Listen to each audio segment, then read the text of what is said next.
নতুন বছৰৰ শুভেচ্ছা দি যাওঁ বুলি গুচিয়ে গ'ল হাৰ্টথ্ৰব। নতুন বছৰ আহি আছে, নতুন বছৰৰ অভিনন্দন একেলগে জনাই দিছোঁ, কাৰণ মই ইয়াত নাথাকিম তেতিয়া।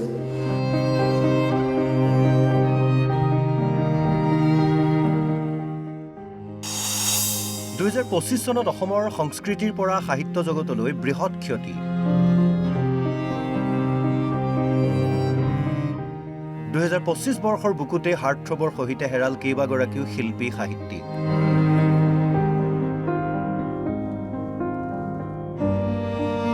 (২০২৫) বৰ্ষত অসম চৰকাৰে উদযাপন কৰিছিল গ্ৰন্থবৰ্ষ আৰু সুধাকণ্ঠৰ জন্ম শতবাৰ্ষিকী।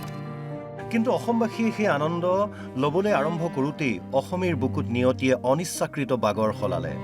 নিয়তিৰ ইচ্ছামতেই সৰগৰ দিশে বাট বুলিলে অসমৰ কেইবাগৰাকীও ভোটাতৰা। ২০২৫ চনৰ জানুৱাৰী মাহৰ আৰম্ভণিতেই অভিনেত্ৰী জ্ঞানদা কাকতিৰ বিয়োগৰ পৰা আৰম্ভ হৈছিল অসমৰ শিল্পী সাহিত্যিকৰ সৰগ যাত্ৰা।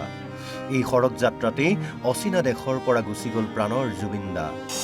সকলোৱে একেমুখেই ক'ব খোজে অভিশপ্ত ২০২৫।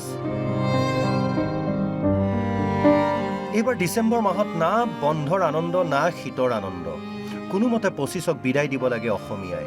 ইতিহাসে কেৱল জুবিন দা আৰু জুবিন যুগৰ মানুহৰ কথা মনত ৰখাটো বিচাৰে অসমীয়াই। ২০২৫ চনৰ ৯ জানুৱাৰীত অভিনেত্ৰী তথা গায়িকা জ্ঞানদা কাকতিৰ দেহাৱসান। ১৩ জানুৱাৰীত হেৰাল গণশিল্পী ৰাজীৱ শদিয়া।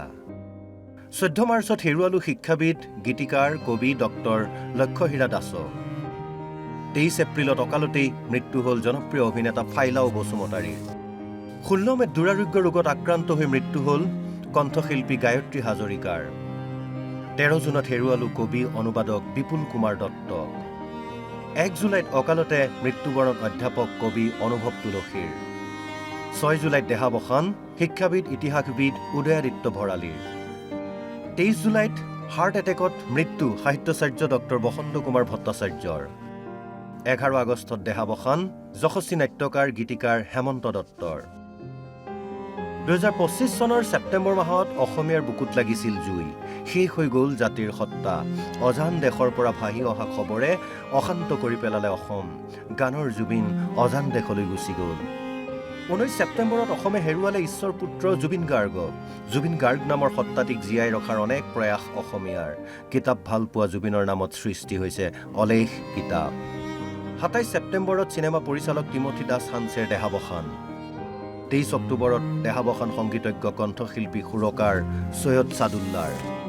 ৩ নৱেম্বৰত সকলোকে কন্দুৱাই গুচি গ'ল বাঁহীবাদক দীপক শৰ্মা।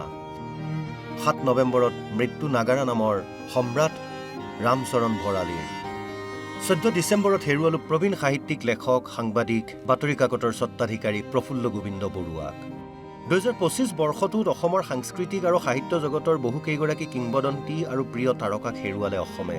লাখ লাখ অনুৰাগীক মোহাচন্ন কৰি ৰখা প্ৰাণৰ জুবিন দাও হেৰাল ২০২৫ৰ মৃত্যুৰ এই ঢৌত।